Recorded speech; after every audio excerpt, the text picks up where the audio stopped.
읽기 그 6번째 시간입니다. 제가 오늘 가져온 책은 최근 화제작이죠. 정혜진 작가님의 당신이 옳다라는 책인데요.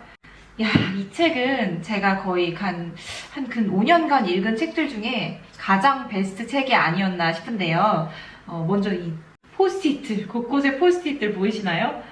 저는 이 책 리뷰 준비하면서 이렇게 많은 시간과 또 이렇게 많은 부분에서 감동을 받긴 또 처음이었고요. 또 시기상 제가 이 책이 꼭 필요한 시기에 읽어서 또 더 큰 도움이 되었던 것도 같아요.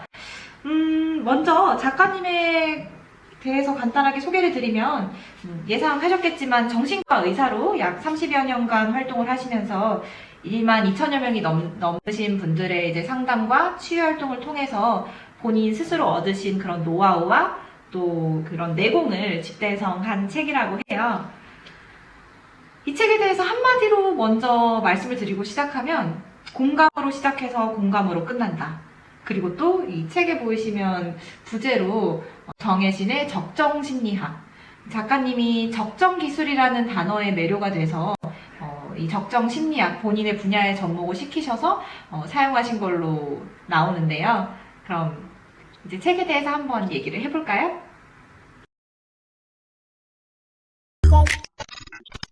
작가님은 앞서 언급드렸다시피 적정기술이라는 단어에 크게 꽂히셔서 이제 적정심리학이라는 것을 착안을 하셨는데 예를 들면 그거예요. 한 아프리카 마을에 식수가 부족했고 그 부족한 식수를 아이들이 물을 길어오면서 그걸 대체를 했던 거죠. 그런데 아무래도 아이들의 불완전한 걸음이나 또 부실했던 그 물동이 덕분에 오는 길에 반은 그냥 다 사라지게 되는 거죠. 몇 시간을 그렇게 길어오는데 말이죠. 그래서 이런 딱한 사정을 접한 한 디자이너가 사람들과 힘을 합쳐서 물동이를 드럼통 모양으로 디자인을 했고 그 이후로 아이들의 삶은 완전히 달라지게 됐어요. 왜냐면 아이들이 이 물을 넣어서 길어오는데 마치 굴리듯이 놀이를 하듯이 이렇게 돌아오게 됐고 더 빠른 시간에 더 빨리 돌아올 수 있고 힘을 덜 들이게 됐고 또 그렇게 되니까 더 많은 양의 식수를 확보할 수 있게 되다 보니 저장도 가능하게 됐고 그래서 물을 길어오느라 다니지 못했던 학교도 다닐 수 있게 됐고요. 이렇게 작은 한 디자인, 작은 기술이 아이들의 삶의 전반을 바꿔놓은 거죠. 사실 우리는 지금 화성으로 이사를 갈까 하는 그 경기도 화성시 말고 저기 우주에 있는 화성이요. 화성으로 이사를 갈까도 생각할 정도로 그런 기술, 과학기술의 만능주의, 과학기술의 홍수에서 살고 있지만 사실상 사람들의 삶의 질, 결정적인 삶을 바꾼 데는 그 적정기술, 아주 기본적인 기술이 바꾼 거죠. 그래서 이 적정심리학이란 작가님은 아주 소박한 집밥과 같은 그런 심리학이라고 치유의 방법이라고 표현을 하시고 또 그 치유의 방법으로 찾으신 게 공감이신 것 같아요. 자, 그러면 여러 가지 공감에 대해서도 아주 여러 가지로 상세하게 설명을 하시는데 그 중에 가장 제가 인상 깊었던 부분에 대해서 한번 언급을 해보고 싶은데요. 바로 책 47페이지에 나오는 사람은 자기의 그 공감해주는 사람에게 반드시 반응을 한다라는 내용이에요. 제가 이렇게 빨간 줄로 밑줄도 그어놨는데 누가 봐도 이상한 행동을 하는 분이 있고 또 누가 봐도 제가 생각해도 내가 왜 이러지? 약간 이럴 때가 있을 때 누군가 공감을 해주고 제 감정이 무조건적으로 옳다고 해주었을 때 내가 비정상이 아니구나 그렇게 안도하게 해서 오히려 그 다음 행보를 어떻게 할지 보다 쉽게 결정을 내리게 해준다고 해요. 그러니까 네가 그럴 만한 데는 분명한 그러한 이유가 있을 거야. 그러니까 그런 말은 이제 너는 항상 옳다라는 그런 뜻이라는 거죠.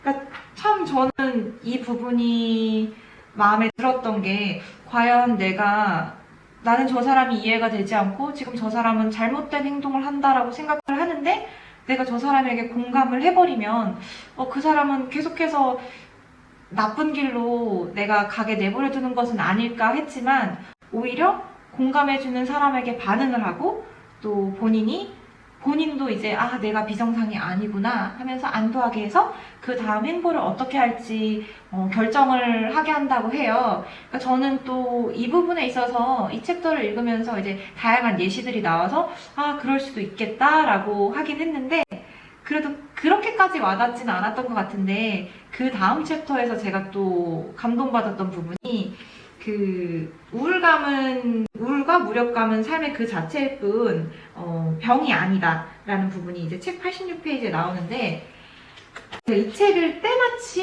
아주 때마침 제가 아주 큰 슬럼프를 겪고 있을 때 읽었어요.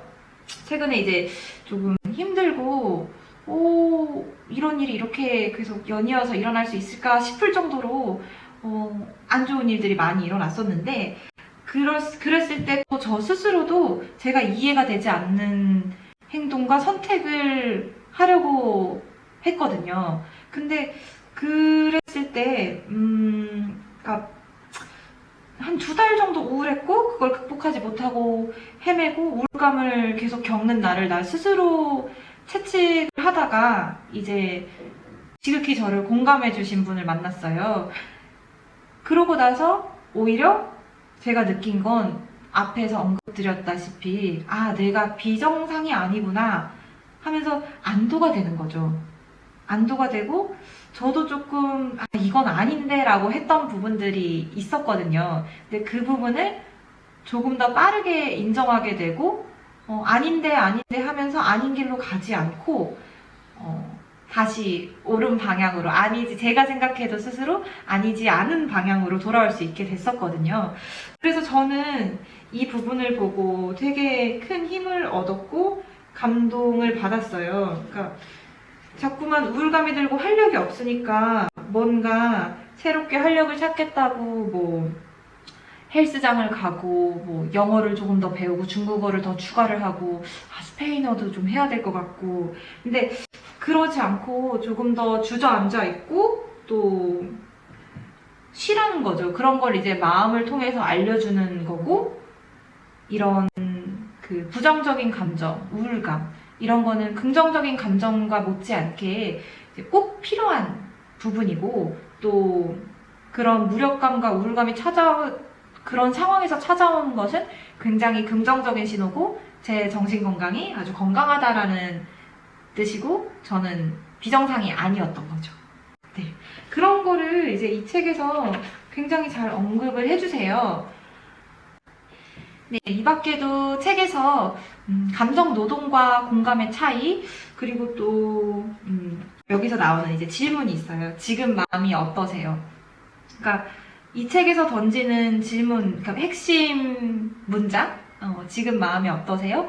이게 제 주변 지인들에게 적용이 될 수도 있고 사실은 이게 저한테도 적용이 될 수 있고요. 그러니까 책을 읽는 입장에서는 이 책이 끊임없이 저에게 지금 마음이 어떠세요? 라고 물어봤고 그래서 최근에 이런 슬럼프, 제 의지와는 조금 크게 상관이 없는 여러 일들을 겪었는데 뭐 크다면 크다고 할 수 있고 작으면 작다고 할 수 있는 일들을 이렇게 연속으로 겪을 때 있잖아요. 제가 그거를 딱 이번에 겪었는데 책에서 끊임없이 지금 당신은 어떠세요? 라고 물어봐주고 그리고 제 감정이 옳다라고 해줘서 최근 주변 지인들, 가족들의 도움도 많이 받았지만 또 이 책이 정말 큰 힘이 됐고 또 앞으로도 제가 살아나가면서 또 제 주변 친구들에게도 더 좋은 방법으로 한 단계 더 발전된 방법으로 다가갈 수 있을 것 같아서 책이 너무너무 좋았어요.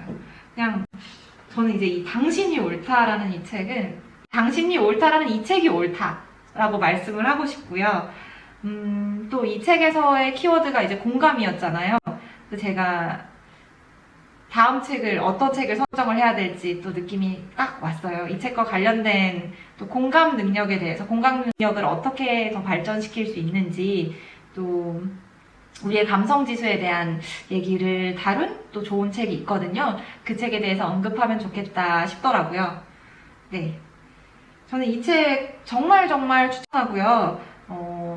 모든 챕터 정말 본인 상황에 맞게끔 읽으셨으면 좋겠고 또 단순히 1독을 넘어서 이 책은 2독, 3독 그리고 또 몇 년 있다가 한 번 더. 그렇게 여러 번 읽으실 거 추천합니다. 아, 그리고 책 정말 쉬워요. 정말 저 이거 한 비행기에서 한 7시간 만에 다 읽었거든요. 그냥 다 읽으실 수 있고 어려운 거 하나도 없고요. 네, 그렇습니다. 네, 성긍정의 독서 읽기 오늘은 여기까지 하도록 하겠습니다. 오늘의 마무리는 이렇게 하고 싶네요. 구독자님들 지금 마음이 어떠세요? 그럼 다음 시간에 더 좋은 내용으로 또 만나겠습니다. 안녕!